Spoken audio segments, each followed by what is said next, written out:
I wanted to be a psychiatrist since I was like 15 years old. So you gotta have time for yourself so you can like become more, how do I say it? Like more relaxed when you're studying. If not, you're not gonna retain information you need. If you're gonna go to Mexico, you gotta try Mexican food. Like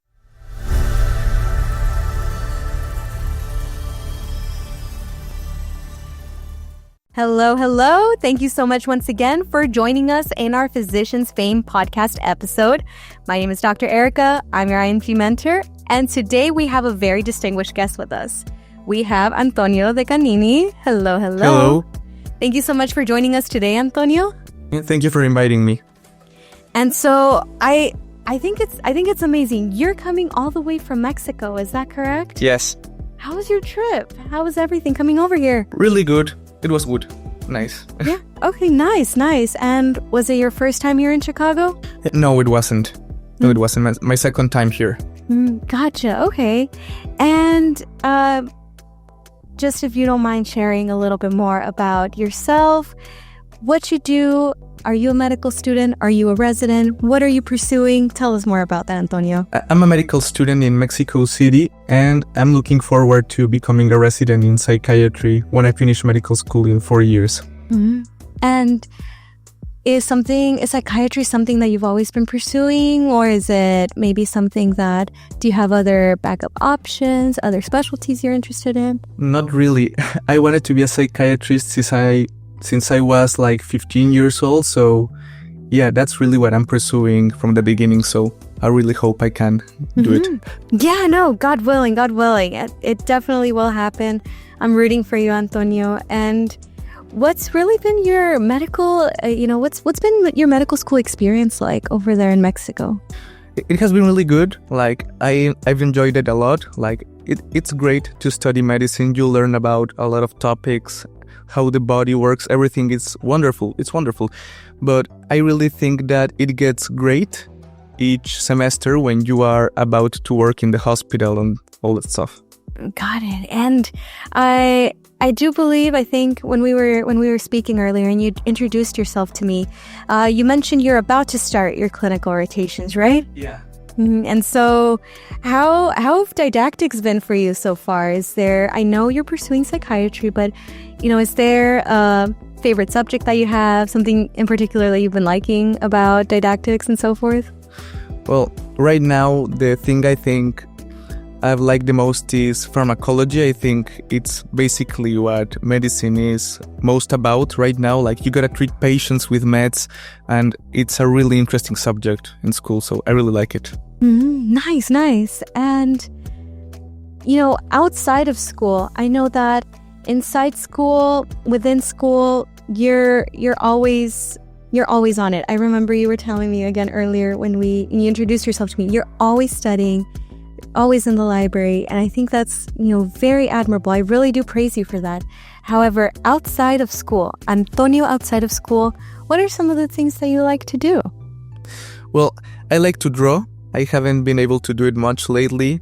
I like to go out with friends, like really simple stuff, but it helps me keep a balance between social life and school, Yeah, no, definitely. Because I know that a misconception sometimes is that as a med student, you're always reading a book. That's it. There's no life outside of school. But that's not usually the case, right? No, of course not. You gotta have time for yourself so you can, become more, how do I say it? Like more relaxed when you're studying. If not, you're not gonna retain information you need. No, for sure. And then, if you don't relax, you end up burning out. It affects your overall performance. So in a way, those friend hangouts, they're kind of not just beneficial, but almost necessary, right? Of course. Yeah. They are necessary. Are there any hangouts any activities you prefer, that you like in particular? Maybe, I don't know, running, hiking, going. A little bit of everything, like going out for lunch or just talking, like whatever comes, it's good. Whatever the adventure brings you, right? Exactly. And I know there's so much to do over in Mexico. I hear that it's a very good place for food. Yeah, for food, of course it is. Like, we have one of the best foods in the world. I certainly believe so. So yeah, it's really good. The Mexican food, it's, if not the best in the world.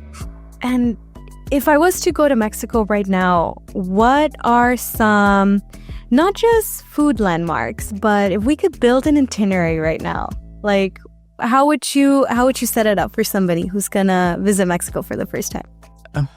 Okay, like there's a lot of places in Mexico, in the whole country, that you're really gonna know, but like if you're gonna go to Mexico, you gotta try Mexican food. Like that's a must. It's part of the experience, right?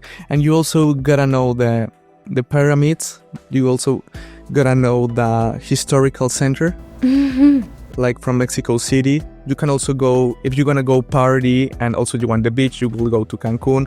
Like it depends on what you're looking for on your trip. Like, because you said you're from Mexico City, right? Yes. What, like specifically in Mexico City? I know, like you said, there's the pyramids, but if you don't mind refreshing my memory, what else, what other fun things are there over in Mexico? There's a historical center. We have a lot of museums and libraries that are like incredible. Like you gotta know them. Like it's so cool. You gotta go to these places. Like a lot of people from the city, even though they live there, they go there, take pictures, because some of these places are really cool. Mm-hmm. Gotcha. And have you visited all of them? I'm sure you have. No, not all of them, but some of them. Which ones? Like which ones have you or not? Like you gotta go. I've seen the historical center, all that part, also the pyramids, and as for the libraries, you gotta know the Jose Vasconcelos one. I believe. Yeah. We were just talking about that one earlier, right? The one that looks like, if you were to Google it and you see a picture of it, it looks as if you cut open a computer. Yeah. Right. No, I think that's so amazing. And I think they also have like the Ángel de Independencia, right? I think that one's really nice too. And so I think it's amazing, you know, there's so much to do in Mexico, that you're studying there in Mexico. You're from there, correct? Yeah.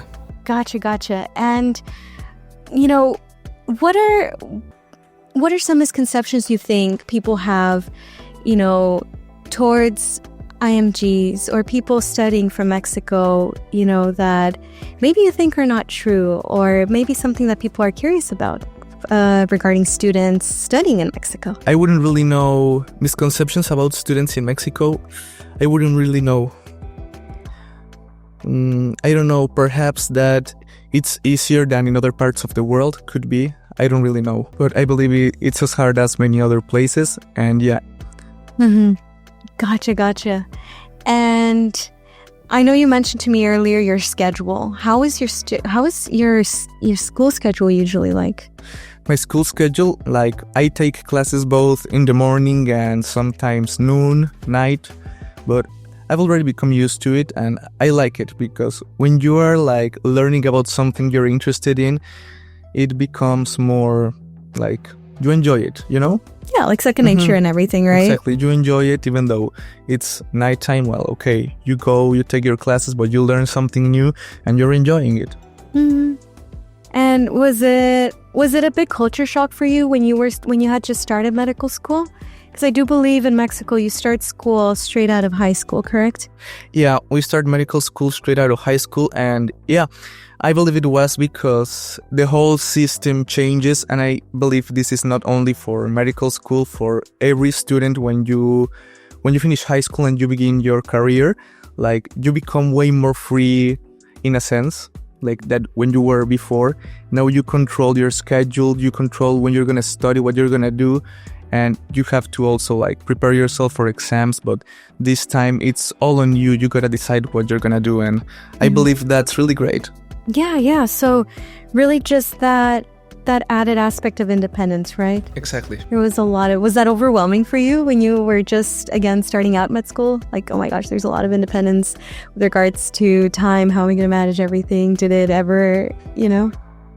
A little bit, but not in that way, like not overwhelming, but in the sense like this time, like I said, it's on you. You're the one that has to force yourself to study, to make your homework, to do everything, and that's the discipline, and you gotta develop it if you don't have it, and because if not, you're gonna fail, but you gotta be a disciplined person. Did you think you had it, or did you have to build towards that discipline? No, I believe I had it. But you have to keep growing discipline, especially in medical school. Like, it's a lot of information you gotta take in.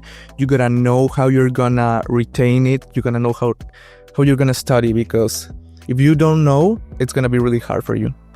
Gotcha. And in med school, like, what resources were there, or how, if somebody was on the other side, so to say, and they were struggling with school, how is it that they can combat that? What resources are there available? Or what advice do you have for people undergoing perhaps a difficult journey in med school?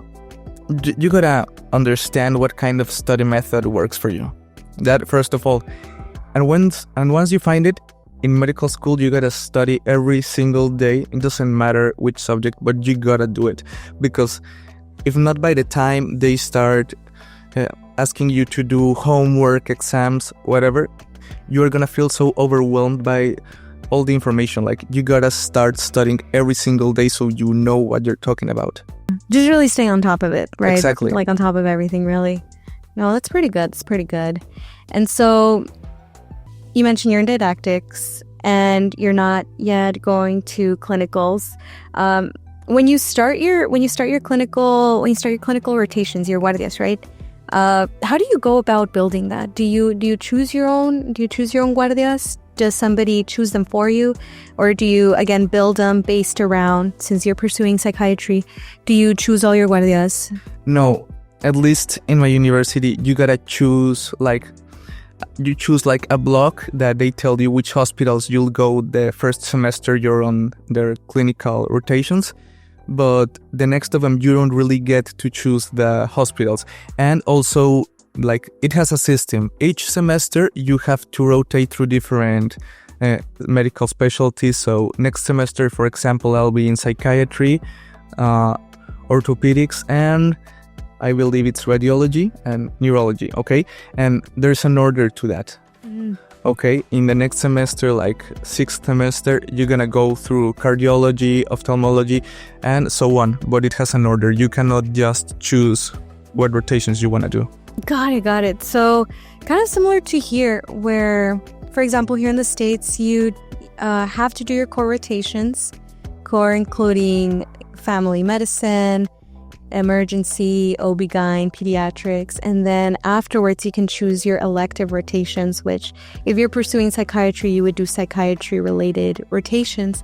Is that kind of what it's like? I think not really. No, ¿verdad? Not really. No. So it's more so based on the class that you choose is where they will be directing you over to the hospital? No, like, you gotta choose the first time you go, you gotta choose a hospital block, they call it like that. And once you choose it, they send you to these different hospitals, but the medical specialty, per se, it's already chosen, like, you know what I mean? So for somebody going into psychiatry, it'll be blocks? It doesn't matter the block, like, you'll always rotate in psychiatry in 5th semester. Gotcha. But the hospital is the only thing that it changes. Oh, I see. Gotcha.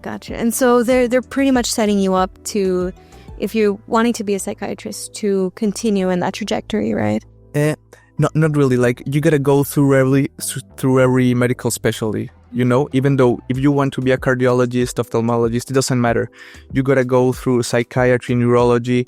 You gotta go through each one of them. Okay, got it. I think I understand a little bit better now. I just wasn't too sure with how the structure of it was, but I do appreciate that you clarify everything to me. And outside of school, outside of didactics, within academics, are there any other things you're currently involved in? Do you have interest groups that you work with? Any research projects that you're doing as well? The only thing, like, inside of school, it's the psychiatry student group, and that's how we found IMH. Okay, gotcha. Uh-huh. Okay, but only that. Okay, nice. So I think that's pretty fun. Yeah. No, that's really neat. And so when you're done with everything, you finish medical school, both your didactics and your rotations. I know here in the States we do the USMLE step. What is essentially the equivalent, or what are your licensing exams like? What's that path looking like? It's an exam called the ENARM, and you gotta present it, and based on your score, you can choose the medical specialty. And based on that, if you are one of the highest or not, you get to enter to the hospital you want. Like, you compete with all the Mexicans who are presenting the exam. Nationwide, not just in your school, right? No, nationwide. That's a lot. It's a lot of people, but I mean, I think ultimately, right, it comes down to you, regardless of whether you're being not necessarily compared, but whether the ranking is coming on behalf of your own school or the nation. At the end of the day, it's the effort that you put into it, right? Exactly. Yeah. Mm-hmm. Are you excited to take the exam, or did you already take it? You don't mind me asking. I don't know. Gotcha. Or is that a question that I should omit? No. Like, I'm hoping I'll do well, but since it's 4 years away, I still feel it's pretty far from me, Okay, gotcha. No, definitely. We'll be rooting for you from here. Yeah, we hope you do really well in the ENARM, and I hope I do. you continue your trajectory as a psychiatrist. And, after you're done with medical school, the ENARM, which is your licensing exam, you'll be practicing as a physician, right? Or where do you see yourself in about 5 years from now? 5 years from now? Yeah, like, okay. or after medical school. After medical school? If that's a little more or less than 5 years. Okay. After medical school, I hope I can be, like, starting my psychiatry residency. And because I believe I'll really enjoy it, because it's really what I want to do, and I hope so in 5 years that I'll be there. No, it's amazing. Well, like I said, we're really rooting for you, Antonio. And, just keep us posted. Let us know how your journey's looking like. I'll tell you. Yes, because we all want to celebrate with you when you finish every milestone of the way. Thank you. And I guess just lasting words. Any last words that you would like to share for, incoming students, future generations of psychiatrists, not just medical students? What would you like to say for future psychiatrists? You, before being a doctor, you gotta understand that you're one human in front of another. And if a person cannot understand that and feels like that they're superior just because they're the doctor and the other one's the patient, psychiatry, and it's not really a specialty for them, and really medicine is not like that. You gotta understand that you're one person before another one that is hurting, and I believe that's a core part, not just from medicine, from like psychiatry and every other specialty, Mm-hmm. No, definitely. Just humanizing the experience. Exactly. One human in front of the other. Yes. No, I love that. Definitely. Well, that's amazing, Antonio. And I guess just some rapid fire questions. Are you ready for some rapid fire questions? Sure. What is your favorite food? Pizza. What kind? Margarita.